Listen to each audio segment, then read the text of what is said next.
Hello, friends. I'm here with Chapter 5 of Skinnybones by Barbara Park.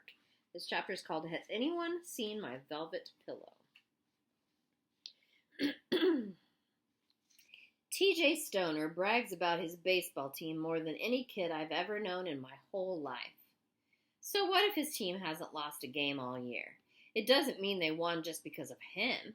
Everybody knows that just one person can't make the difference between a winning team and a losing team. After all, every single team I've ever been on has come in last place, and I don't care what anyone says. All those teams didn't lose just because of me. Probably. Anyway, this year I know for a fact that I am not the worst player on my team. The worst player on my team is Ryan Brady. Ryan broke his arm the first game of the season, and now all he does is sit on the bench. I'm sure I help the team out more than Ryan does. Probably. I play right field. A lot of kids automatically think that if you play in the outfield, it means you can't catch or throw. But my father says that's ridiculous. He says that outfielders are just as good as infielders. He told me that when he was a boy, he played in right field just like me. That really doesn't make me feel much better, though. I've seen Dad play. He can't catch or throw. My mother says that when people like TJ Stoner brag, they're just trying to get attention. As usual, she says to ignore them. But for some reason, whenever I hear TJ start to brag about his baseball team, I just can't seem to keep my big mouth shut. Like one day, a few weeks ago, I heard him spouting off to a bunch of kids at the playground. My coach told me I'm one of the best little league pitchers in the whole country this year, he bragged. As soon as I heard him say it, my mouth went right out of control. I started talking real loud to my friend Brian Dunlop. Hey, Brian, I forgot to tell you about my baseball practice last night. My coach let me try out for pitcher, and he said I had one of the best curveballs he's ever seen. Okay, I know it was a dumb thing to say, but Brian wasn't much help. He fell right on the ground and started laughing himself sick. You? He roared. You pitched? TJ came strolling over with this big smirky grin on his face. He bent down and tapped Brian on the head. Excuse me, but did I hear Skinnybones say that he can throw a curveball, he asked. Brian held his stomach and busted out laughing all over again. TJ's smirk got bigger. Hey, Frankovich, how'd you like to make a little deal, he said. I shook my head and started to walk away. Nope, sorry, TJ, no deals. I'm going to have to tell you what I've been telling everybody else today. No matter how hard you beg, I cannot pitch for your team. My coach made me sign a contract.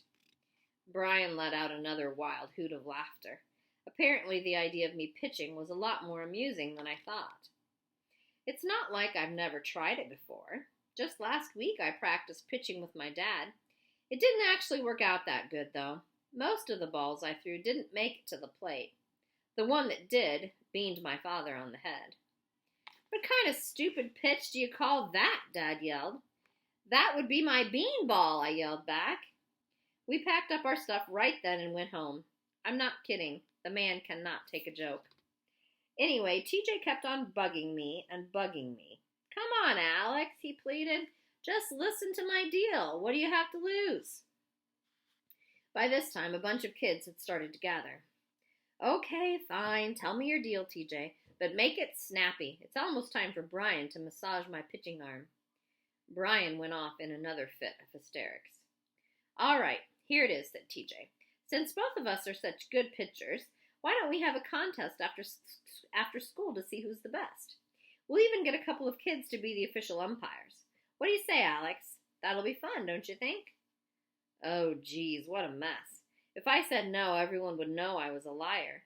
But if I said no, everyone would know I was a liar. But if I said yes, everyone would be able to see how weak I threw. Somehow I had to get out of this. I hit myself in the head. Oh man, I just remembered. My coach told me not to tire my arm out by being in any stupid pitching contests. I'm mostly just supposed to rest it on a velvet pillow. Thank you anyway, though. See ya. I started to walk away, but TJ grabbed me by the shoulders. I'm not asking you, Frankovich. I'm telling you. You get one of your friends, and I'll get one of mine. They'll be the umps. I'll meet you at the Little League field after school. If you don't show, we'll all know it's because you're a liar and you can't throw a curve." As he turned to leave, he stopped and looked back at me. "Be there, chump." After everyone left, I looked down at Brian. He was still on the ground. I reached out my hand to help him up. "Thank you, Brian. You were very supportive," I said dryly. Brian nodded his head. "You're welcome." His sides were still hurting from all that laughing. "Geez, Brian, if you think this is funny, wait until you see my curveball," I said. This time both of us started laughing. I figure I'd better laugh now while I still have the chance.